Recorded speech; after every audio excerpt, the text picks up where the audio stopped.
Hello everyone, I'm International Master Andrew Martin and welcome to this Foxy Openings DVD on the Jobava London System. And on this video I'm going to be presenting an almost entirely new method of play. Now the advantage of the Jobava London System is mainly the lack of theory on it.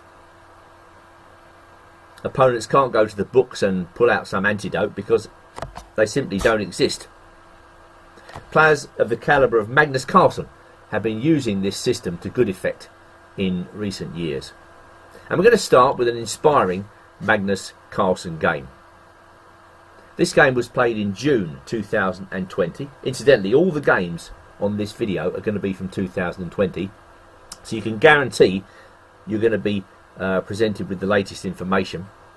And this was played in the Clutch Championships held at the Lee Chess website. Carlsen's opponent with black is Jeffrey Zhong. Now let's just see the opening moves of the system, where white plays d4, black plays knight f6. Now comes knight c3. Well, when you see that move you automatically think white's leading up to playing e4, so the majority of black players are going to stop white from playing e4. Incidentally, we will take a look at other ways for black a bit later on. And now comes bishop f4. Well, what can we call this? It has no name. It's an original queen-pawn system. It's not a Veresov because the bishop's not on g5. It is a kind of London system, but you wouldn't expect the knight to be on c3 at this early stage. And it's not a lead up to a black Mardima because it's going to take white quite some time to prepare the advance e4 in this position. So it's a kind of hybrid of all these different openings, and black has original problems to solve.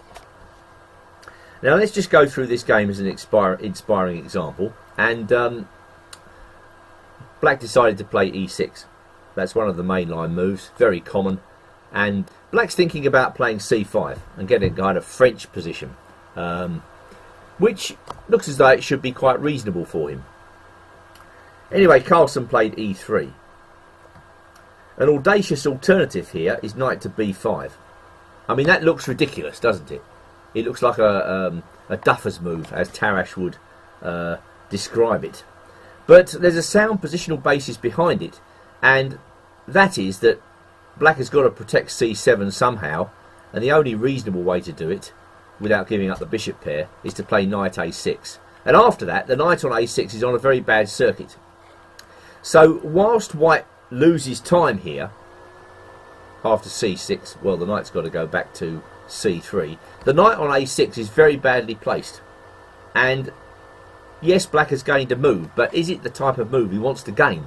Somehow he's got to get that knight back onto a decent circuit, and practice has shown that white's chances are pretty good here.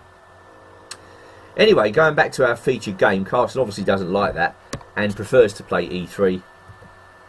Zhong cuts out any idea of knight b5 straight away by playing his bishop to b4, and white sensibly plays knight e2. So already we're a little bit off the beaten track. It is a queen's pawn game, but it's a very unusual one. And knight e2 just simply says, well, I'm going to play a3, and then you've got to decide what you're going to do with your bishop.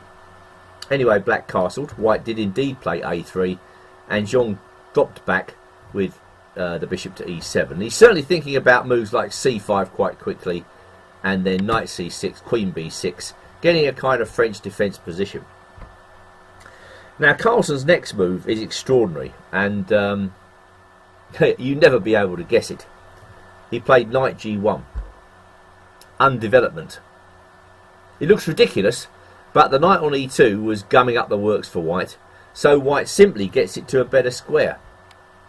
Again, this looks like a loss of time, but I urge you to consider what happens in the game. And certainly here, black is being given original problems to solve. He's on his own. He's got to solve the problems of this very strange position. Zhong came up with knight h5. And Carlsen, perhaps slightly surprisingly, decided to surrender the bishop with d takes c5. Black whipped off the bishop. White takes back, and now bishop takes c5. Bishop d3. Seems to me Carlsen aims for an harmonious position in the opening for his pieces. Doesn't worry too much about whether he's better or not. He just tries to get a harmonious position. And one of the ideas of the Jobava London system is to start a kingside attack. So you begin to wonder whether actually white is threatening the Greek gift sacrifice in this position. For instance, if black plays knight c6, can white get away with bishop takes h7 check? That was certainly in the back of Zhong's mind as he blocked the white attack by playing g6. But that runs straight into Carlsen's attacking move h4. And you're going to see this type of kingside attack is very common in the Jobava London system. Certainly against unsuspecting black players, there's a very good chance that white could land a big punch using this idea. Well, I mean, it's fairly straightforward. White was going to play h5 and then open the h-file and try and mate black's king. Black developed, perhaps not quite believing in what white was doing, and it certainly looks as though black has got a decent position here. He's defending his king and he's attacking the pawn on f4. Carlsen defended with queen to d2, and now black struck out with e5. Well, perhaps he didn't need to do that, but I guess white was threatening to castle on the queen side and then just to go for broke on the h-file. It's not rocket science.